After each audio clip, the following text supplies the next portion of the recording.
Alright guys, Tim Seeker here, and welcome back to the Adventures of Timoshi. Where we left off, Timoshi actually just started his fight with Clayman Jr. And basically, the World Fighters Championships, the World Fighters, let's see, is it a competition or is it a championship? I don't really remember. It's a championship. Okay, so here we go. Clayman Jr. sneered, his confidence waning, at Timoshi's resilience. What trickery is this? He spat, trying to maintain his composure, despite the setback. Timoshi chuckled, softly, his aura pulsating with renewed vigor. It's not trickery. My powers have evolved far beyond your understanding, he replied, calmly, his eyes fixed on Clayman Jr., enraged by Timoshi's nonchalance. Clayman Jr. conjured a torrent of dark energy, aiming to overwhelm Timoshi with sheer force. Yet, each blow seemed to dissolve harmlessly against an invisible barrier surrounding Timoshi. You're stronger than before, Timoshi, Clayman Jr. growled, his frustration mounting. But I will find your weakness. With a swift movement, Timoshi dashed forward, closing the distance between them in an instant. He delivered a precise strike, sending Clayman Jr. staggering backwards. The impact cracked the ground beneath them, sending shockwaves through the air. Clayman Jr. staggered to his feet, panting heavily. You may have grown stronger, but you cannot defeat me, he roared defiantly, gathering his energy for another assault. Before Clayman Jr. could launch his next attack, a sudden flash of light enveloped them both. A voice echoed through the streets, commanding them to cease their battle. It was Kitty May, her voice tinged with authority. Enough, Clayman Jr. Your vendetta ends here. Clayman Jr. hesitated, glaring at Timoshi with burning resentment. This isn't over, he muttered darkly before vanishing into thin air. Timoshi stood firm, his expression unreadable. He turned to Kitty May, gratitude flickering in his eyes. Thank you, May, he said softly, reaching out to touch her hand. May smiled gently, her fingers intertwining with his. Let's go back to the others, she suggested, her voice warm with affection. Together they returned to the hotel, where their friends waited anxiously. As they entered, Lucy rushed forward, concern etched on her face. Are you all right? She asked, her eyes scanning Timoshi's form for any sign of injury.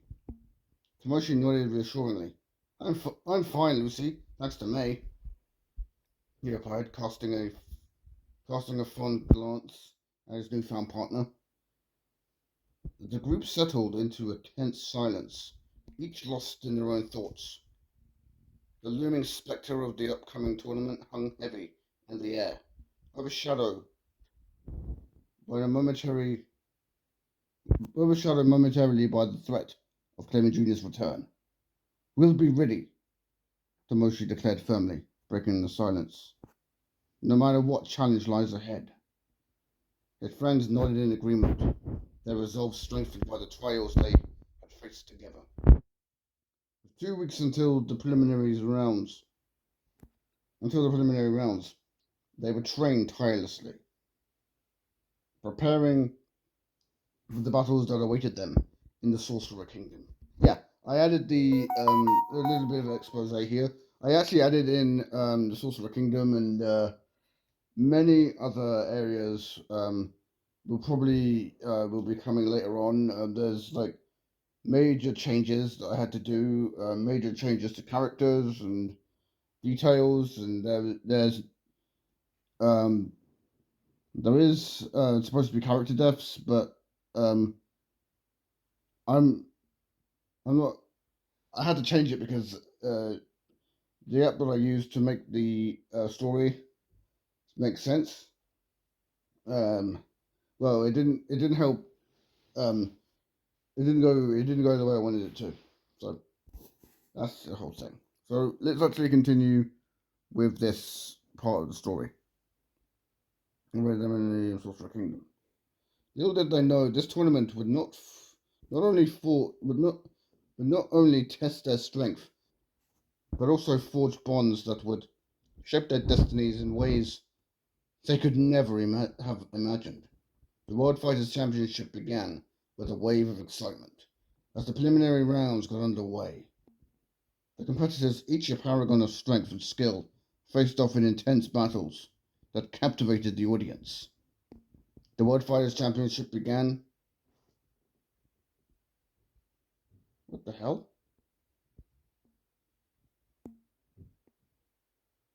Oh, I already. Ah, I don't know why I put that bloody twice.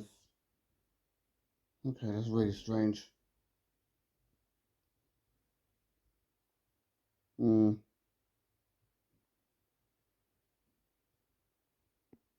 Well, ignore that. Ignore that.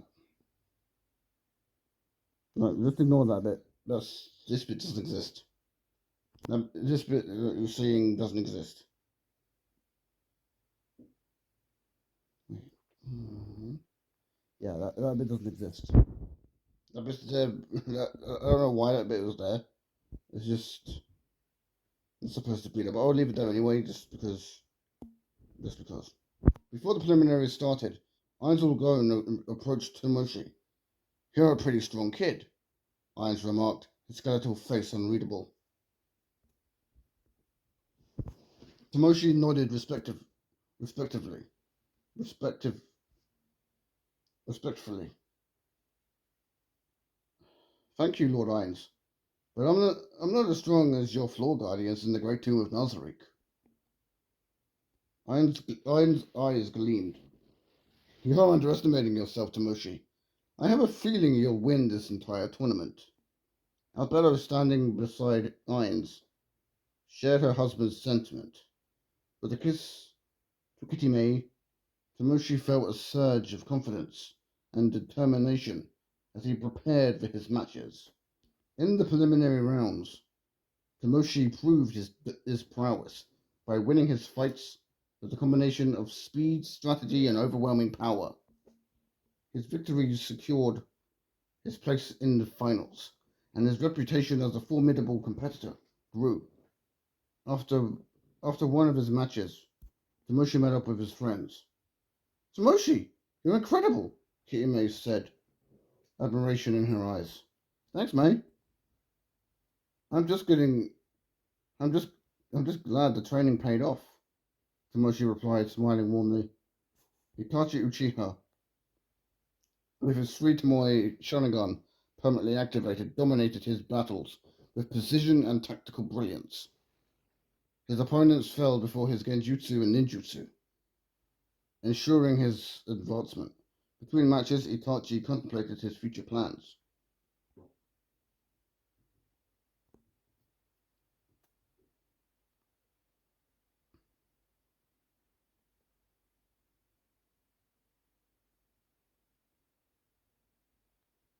"Soon, I will start gathering members for the Akatsuki." Yep, yep. That's who he's actually planning on creating. We'll be dealing with those later. He thought envisioning a team of elite fighters from the shared universe, including bollocks. So I'm sorry about that, guys. Yeah, so we're back to this point here. So let's just get back to this. Um, he thought envisioning a team of elite fighters from the shared universe, including the core members from his world and others like the Espada, like the Espada. Shoto Todoroki showcased his mastery of both ice and fire, winning his fights with sheer elemental might and strategic acumen. His resolve and versatility earned him a spot in the finals. After one match, he was approached by Rin. "Shoto, you're amazing out there," Rin exclaimed. "Thanks, Rin. I'm glad you're here too. Just be careful, okay?" Shoto responded, concern in his voice. Yuno from the Clover Kingdom advanced through his matches. His unique magical abilities and fierce determination, proving too much for his opponents. After one particularly tough battle, he looked determined. "I'm going to show everyone just how strong I am," Yuno said, confidence in his voice. Rin, the majin, fought with an insatiable desire for battle, her magical abilities and combat skills securing her victories. Despite Shoto's initial reservations about her participation, Rin's performance proved her mettle. Between matches, she confided in her friend. "I can't believe how strong everyone is here, but I love the challenge," Rin said, her eyes shining with excitement. Cell, the bio-android, utilized his regenerative abilities and adaptive combat style to overcome his adversaries.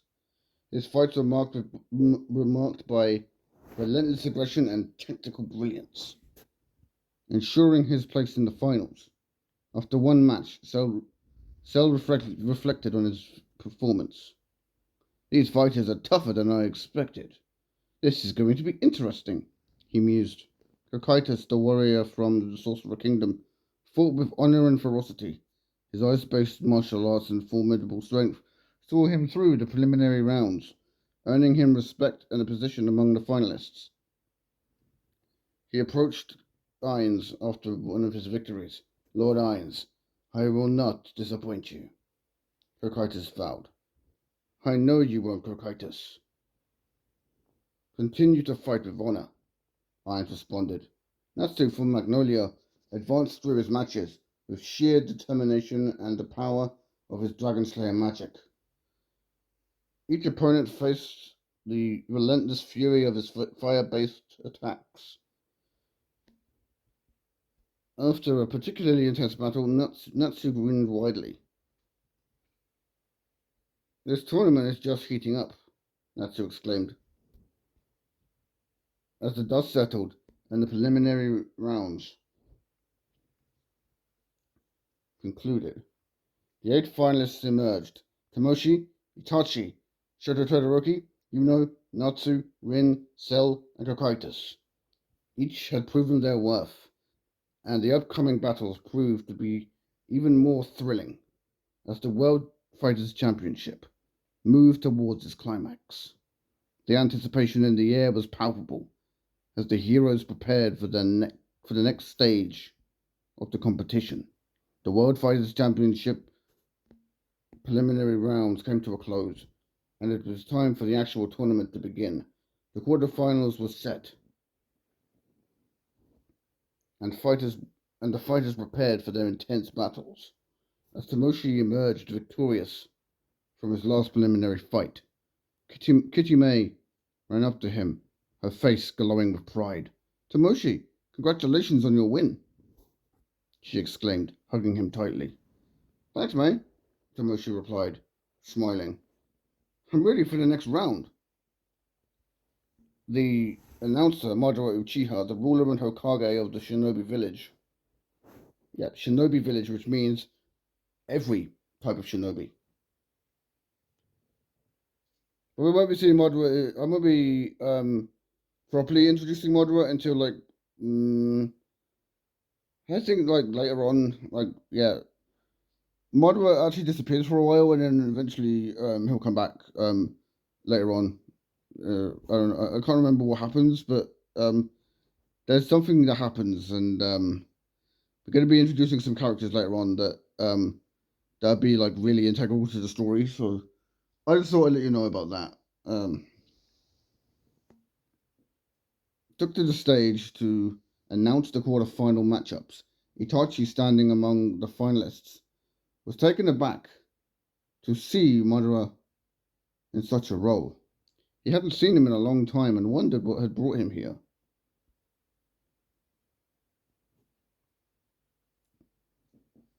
Madara's voice boomed across the arena. For the first match, it would be Shoto Todoroki versus Itachi Uchiha. In the second match, it's Yuno versus Cell. The third fight will be Natsu Dragneel versus Timoshi. And finally, we have Rin versus Cocytus.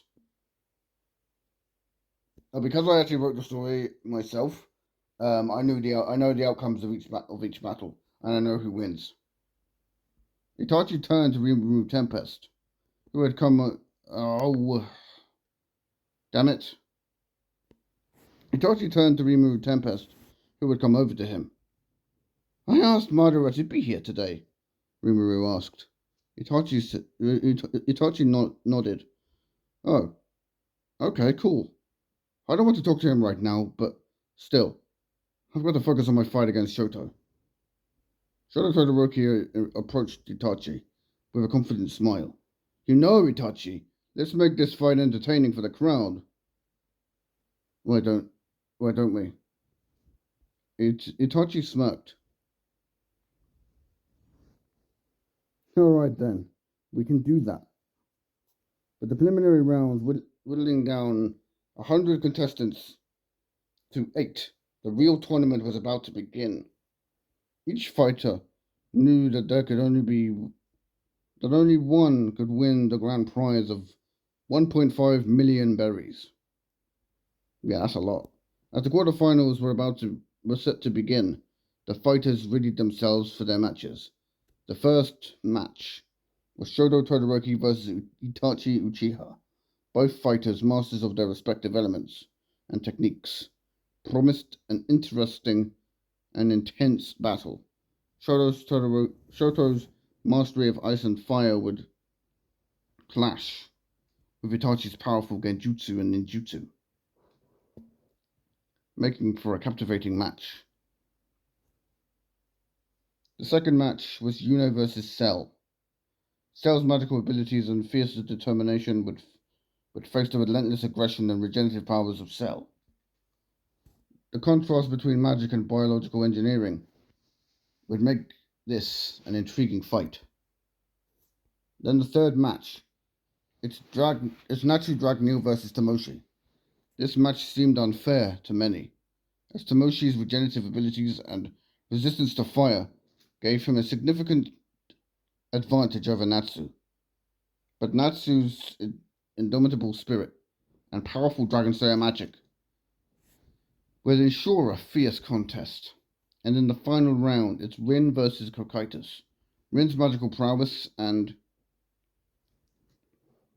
combat skills would be tested against Cocytus' ice-based martial arts and formidable strength. The clash of magic and martial arts would be a sight to behold. As the first match between Shoto Todoroki and Itachi Uchiha began, the crowd buzzed with anticipation. Each fighter prepared to give their all, knowing that only one would advance to the next round. The stage was set for an unforgivable tournament, where legends would be made and the strongest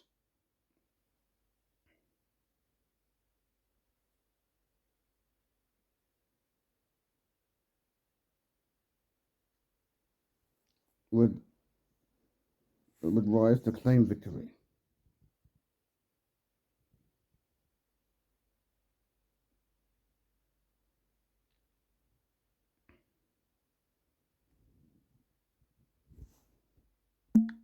Okay. So, I'm going to leave this episode here.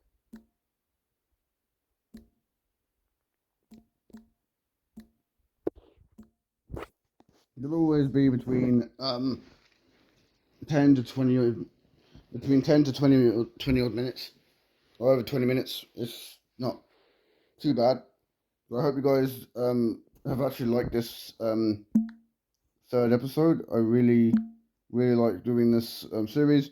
I hope that you understand that I'm going to be adding dialogue and I'm going to be adding some stuff later on. Actually, no, I'm not. I'm not going to do that. That's really stupid. Just understand how crazy this series is going to get later on.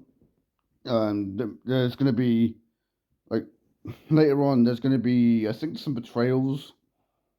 No, I think there is going to be a betrayal. I'm not sure.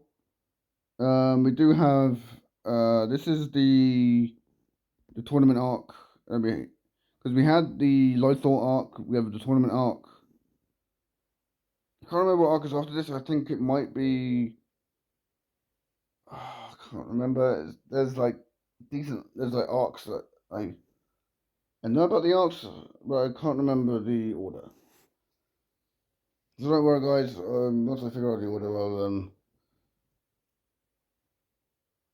yeah, I think. Yeah, yeah, yeah.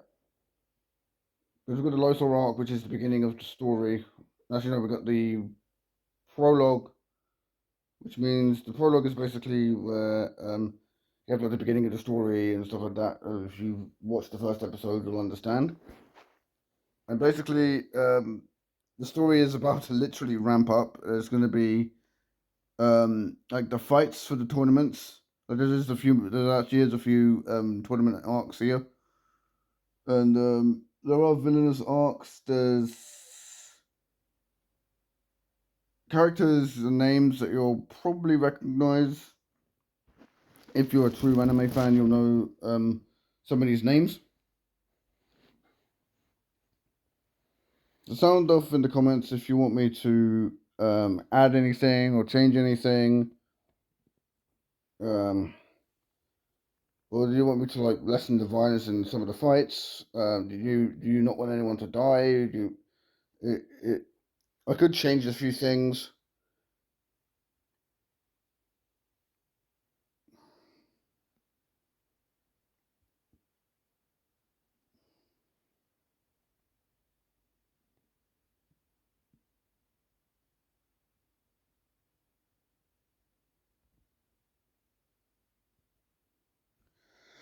That's just how it is.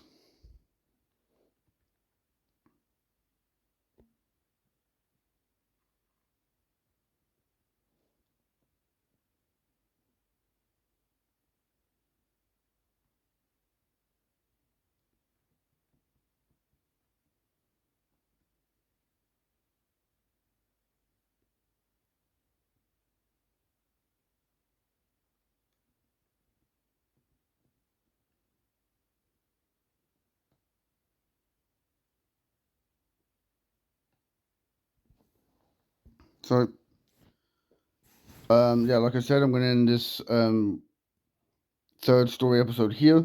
Um, like, comment on the video if you've enjoyed it.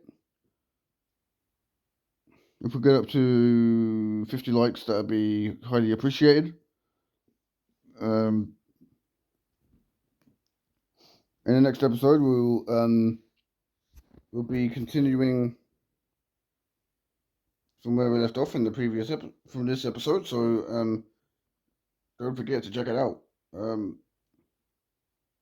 forget to hit that post notification bell so you can stay up to date with every upload to the channel.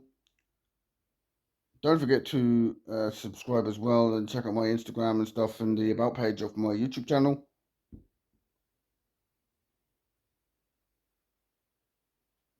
You'll be able to find all the links and stuff to my socials and that. So it's not too bad. So I've been Tim Saker. As always, stay true to yourself.